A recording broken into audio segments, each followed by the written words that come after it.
New game alert! I just wanted something flashy for the very beginning. So, I've played this game, The Wandering Village, a few times. The first time I played it was right after it early released, and it was fun. And there are some things they've added to it. There's been a couple updates.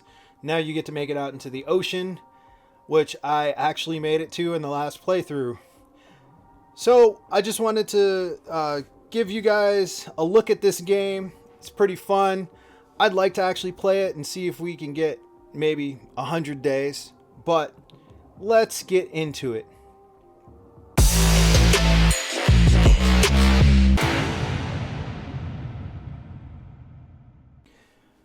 Okay, so first things first. We're going to play on Adept. It's a pretty fair experience for the challenge. This game is actually fairly hard, even on novice to me, I think, because it's just it's about management. We are going to name our Onbu. Let's name him Falcor, because I'm an 80s kid. From our homes by the toxic spores, we kept wandering, looking for shelter. But not in our wildest dreams did we imagine what we would find.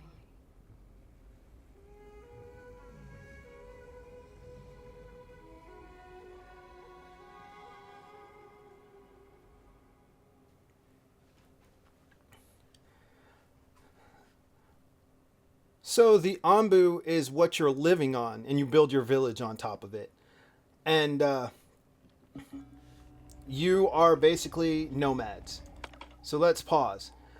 So you start off with a set number of people. We've got 16. And food, clothing, shelter. Those are your big things in every survival game. So this is your Onbu. This is what you're on. He's asleep right now. So there's a lot of challenges that you can get for this game, but we're not going to worry about the challenges and try and get those completed or anything, because right now we just worried about survival, because survival is the main goal of any game. So you start off with living quarters, which are tents. These tents can hold up to 2 people. And then if you build roads, it helps to get around. Now, one of the things is you can build research buildings, which we'll put a research building down here. That will help you make it through research. And going through the research allows you to unlock more stuff. You have to have your research places manned. So the first things we're going to need some food, clothing, and shelter. So we'll put some shelters in. I will upgrade how many shelters there are afterwards. A worker post will allow us to have just some workers to do normal things.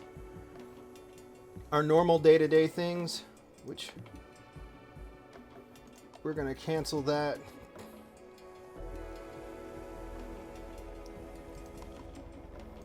I'm going to deconstruct this part of the path, because what we need there is, so this is a storage tab. We need to go to the food tab. We need to make a berry gatherer. So the way berry gatherers work is they have a certain amount of area that they cover, and the berries inside of those give you your efficiency level. So to get the most efficiency, I actually need to place it right here, which is going to mean I'm going to have to take down some trees. All right, now that I can do my research, I want to do the kitchen. But then the other thing I want to do is we have farms. So I want to get the cactus and the corn. So, I want the kitchen first, but then I want cactus, so I'm going to hold shift and click those. Cactus and corn, because these are different types of crops that can grow in different levels of cold and heat and cold. because the weather plays an important role in how well you can harvest your food. All right. So then let's pause again. So we got our berry gatherer. We're going to get our air well here because that's going to give us water. And then we're going to need wood. So what I'm going to do is I'm going to take and harvest these trees, that tree, and that'll give us wood. And then I'm going to harvest some of this stone, and that'll give us stone. For storage, I think I want my storage area off this way. So we're going to take a path, run a path this way. And next to our workers, we're going to start building our storage area. And our storage area is going to change as we get bigger storage items, things to hold storage. So we'll change it all as it goes. But for right now, there's that.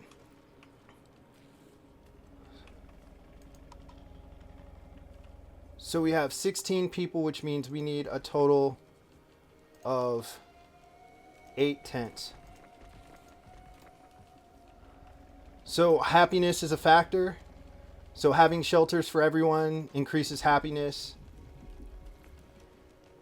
Berry gatherer.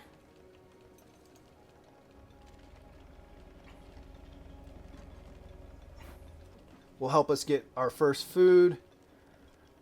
The next way to get food is going to be to build a farm.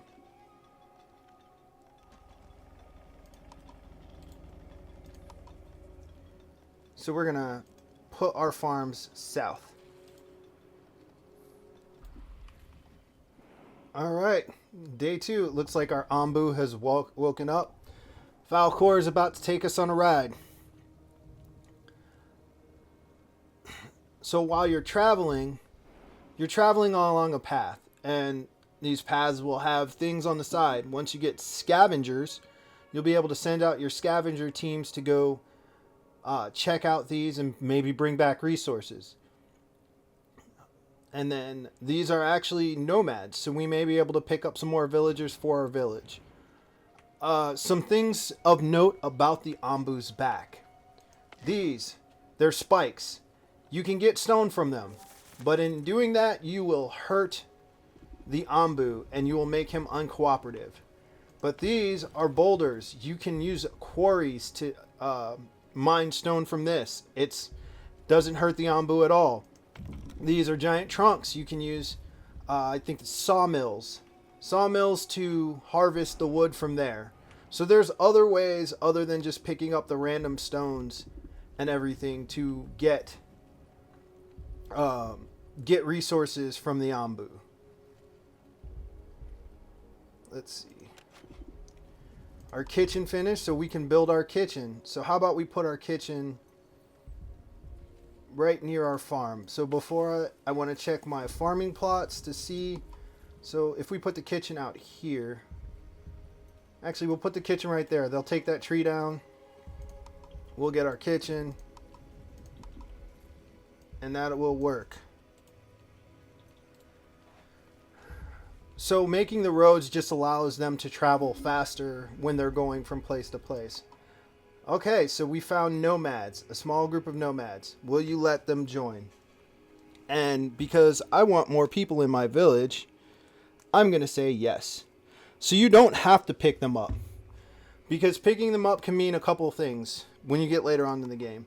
Picking them up, you may not get all healthy nomads, which means you're going to have sick people on the verge of death, which means you'll need to cure them, which is going to be another thing within the realm of science that we will work on soon. But our farm is up and running. I can put more workers at the farm for now. They're making beets.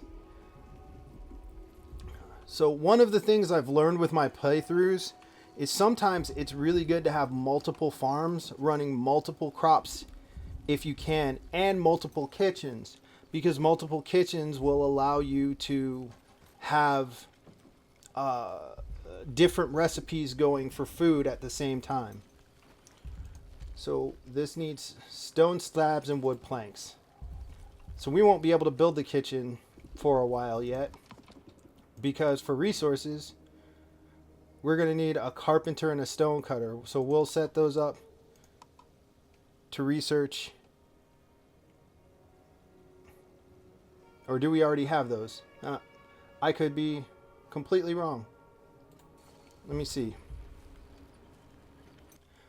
All right, so I've been doing a little bit of thinking. We're not too much further along, but after we research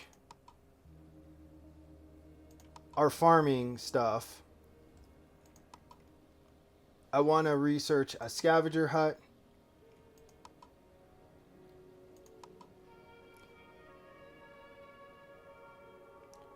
I believe I want to do a hut and a warehouse. And we can always come back and change this. But my goal is to keep keep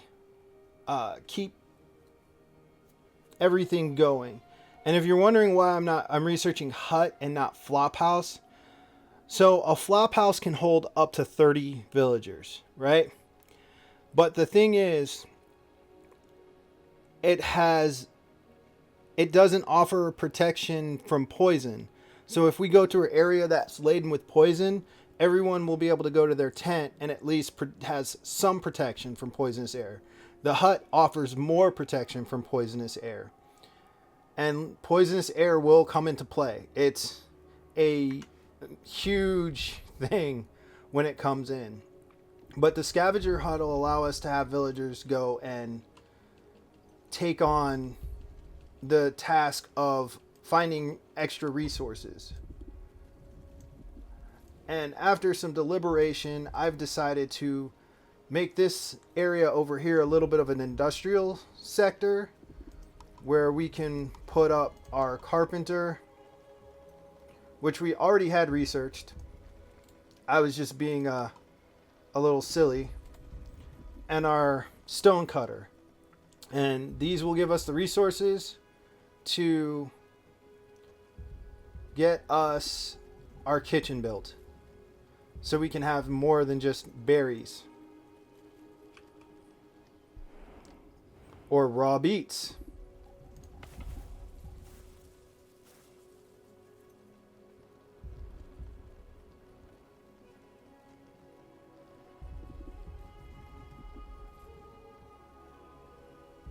And when I was talking about how temperature affects your crops, so for beets, we are right in the green zone with beets. We're the perfect temperature for growth. There's other ways to manipulate the growth, which is like fertilizer and farm hands. But we're nowhere near those, and those require research. A couple of other things, let's talk about your Onbu. So, as you can see, there's your health view right up here. The giant green circle means he's 100% healthy. Here's his sleepiness stat, his hunger, and his poison level. This one you want to keep it as low as possible at all times. And then these ones will gradually go up as he travels.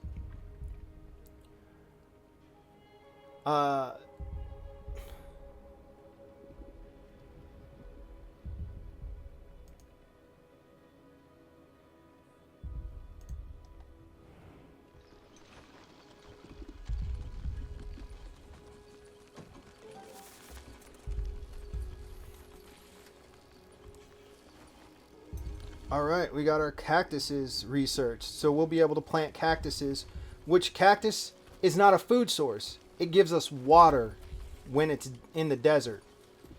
Which is why when you get to deserts and other places, you need multiple crops. You need multiple farms.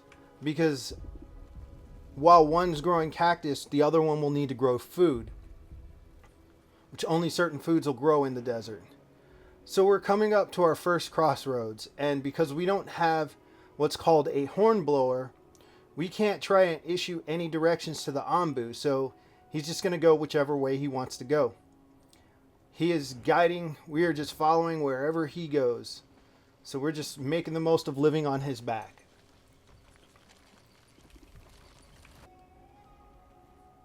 Alright, so the Onbu is going to make his choice on which direction we're going to go. And it looks like no matter which way we go, the climate is going to change. I think it's just going to change sooner depending on which direction we go.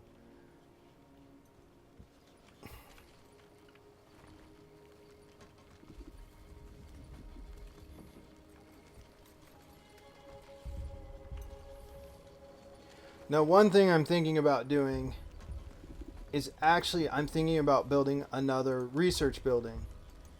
And that one, we can have staff to help us get through research faster when we say we don't need other things going. Because we don't need our carpenter and our stone cutter going all the time. So we can actually take the workers out of there and move them around. And that's another thing with this, your management of what's running until you get a village with a large size. So which way did we go? Okay. We decided to head east. Which there's a feeding spot on the way, which is going to be great because our Onbu will probably be quite hungry by the time we get there.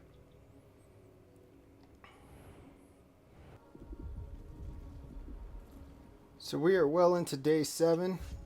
It's 9 o'clock. And I'm debating putting a barrier gatherer down here and removing the one that's up top. And the reason being is the efficiency here is going to be 54% versus the, 39% we have up here, 36. So it'd be more beneficial.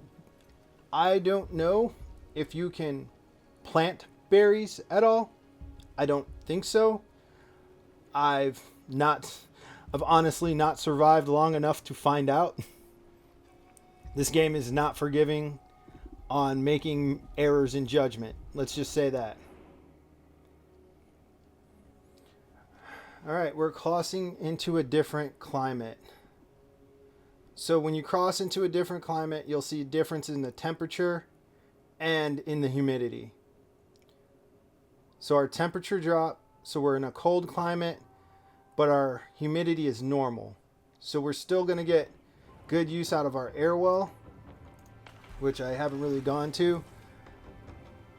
It's still going to give us decent production of water. When it gets to arid, you're not getting water from it. So that's just something to know.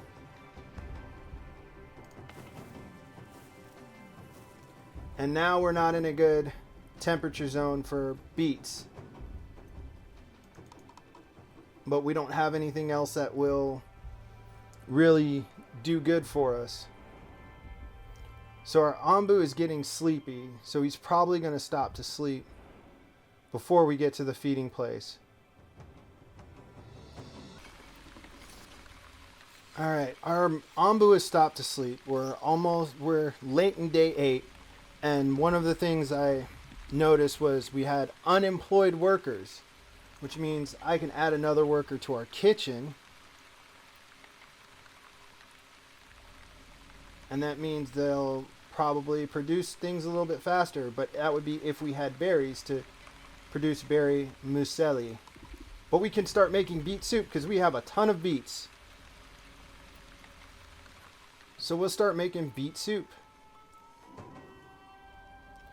And now with the other research building being completed, we have no unemployed or idle workers. What I did was I paused our stone cutter and our carpenter since we don't need them right now. And we'll just continue on a little bit more.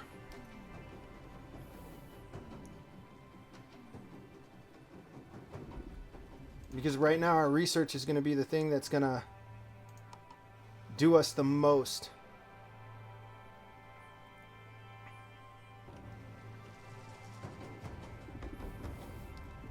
All right, it is day 11.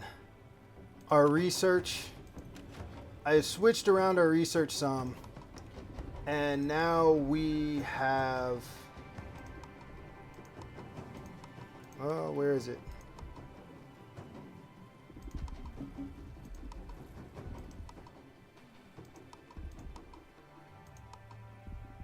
Scavenger hut. Now they need to go near the edge so they can send out scavengers. So what we're going to do right now is, because I got the scavenger hut going and we're getting wheat, we're going to end here for now and call it on day 11, because we made it 11 days. We haven't lost a villager. Everything's going pretty well. And once I go to start building, I have two options to get this scavenger hut built. I can either go down my regular workers, buy two to get these and allow the research to keep going, which I'll probably do, or we can turn off one of the research huts and then have them go back to this job. But either way, whatever we do, we'll find out next episode. Catch y'all later. Peace.